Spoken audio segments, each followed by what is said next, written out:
So 1-point perspectives, how many have I done? Mostly when I'm doing 1-point perspective, it's either a street scene or it's an interior.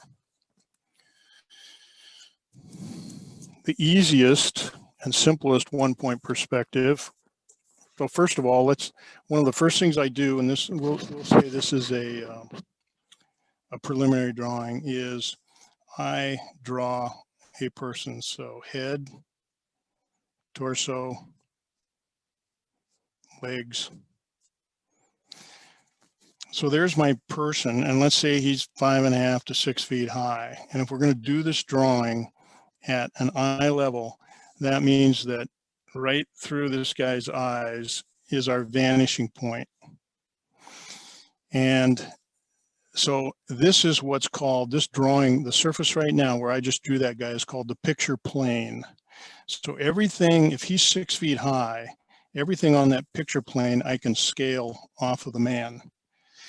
So let's say that I put my vanishing point back here, and we'll just say that we're going to do a street scene or a plaza scene. So now everything on my vanishing point, or everything on my horizon line where my vanishing point is here, all lines will radiate from that point.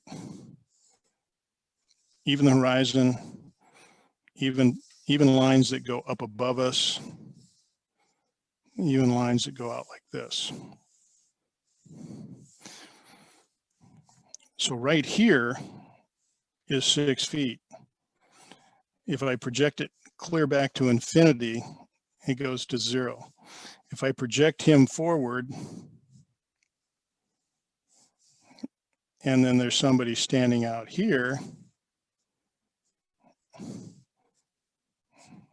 now this person is that tall. So Kim, this might speak a little bit to how you start to scale and proportion things. The interesting thing about a perspective, whether it's 2-point or a 1-point perspective, is if you're setting it up so that your horizon line is at eye level, all the people in your drawing, unless it's Kareem Abdul-Jabbar, are all going to be about that height.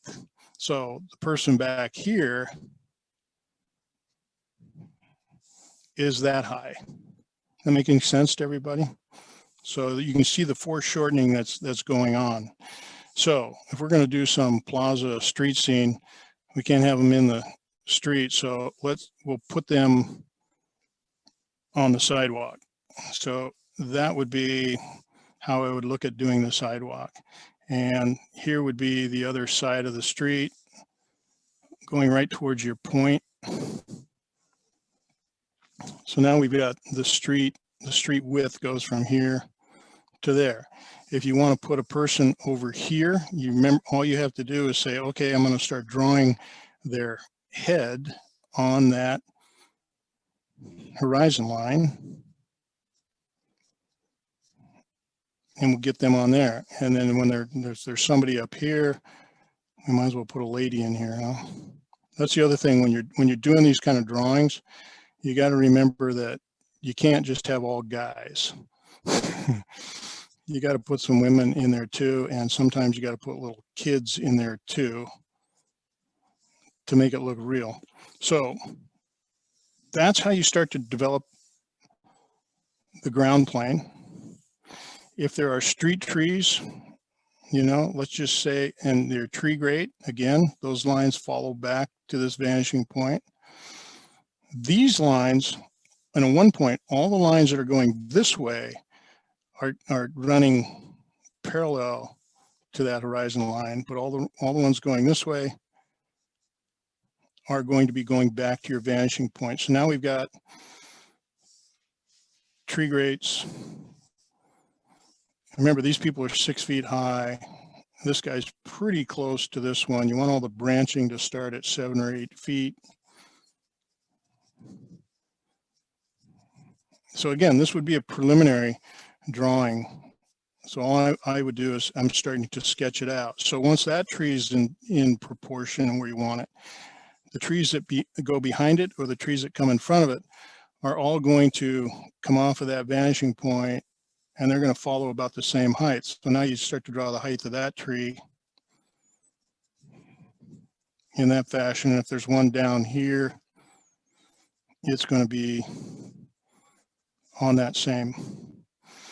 So all of those kinds of things, and you know, whether you've got to put another tree over here,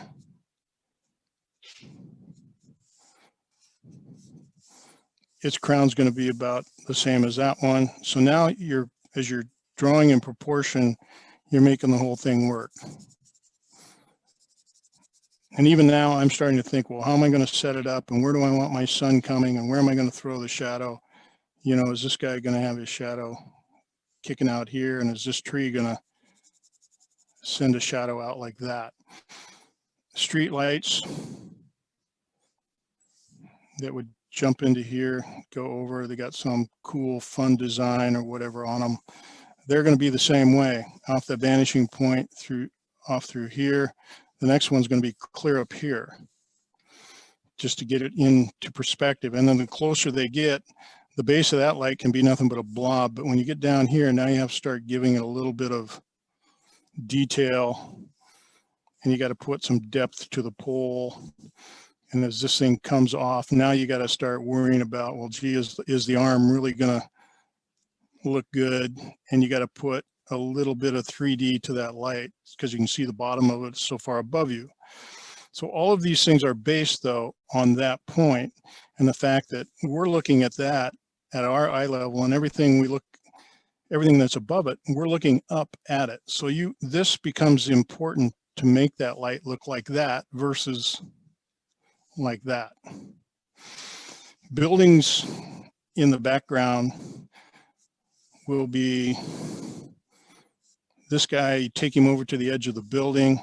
There's 6 feet. Remember, everything on that line becomes our picture plane. There's 6 feet. Let's go up to 10 for a floor level. Let's go up to another 10 for a floor level, and another 10 for a floor level for a 3-story building. And then you start to develop the lines for that building. Maybe it has some really cool cornice that's developed off the top and a brick detail that you're going to fill in later. Now you can start to decide, well, there's the floor line. Well, now I'm going to start dropping in my windows. Again, your vanishing point's going to give you that element. There's probably some bottom sill detail. You want to put a shadow on there, you put mullions in there. You can just start developing it. You can come all the way down. When you get down next to the street level, you know, you can say, well, what do we want to make that? We'll put a sign here that's hanging off the building, stuff like that, and big doors that get you in. So, but it's all based on going back there, these being level, these lines always being, and all these are always vertical, always drawing these vertical. Buildings in the background, now you can just start playing with what you want it to be. And maybe in the background, there's some really tall buildings, things like that. So I know that's really sloppy and really quick, but questions on how you set, any other questions on what is there basically to a 1-point perspective? In my mind, that's basically a 1-point perspective. Questions?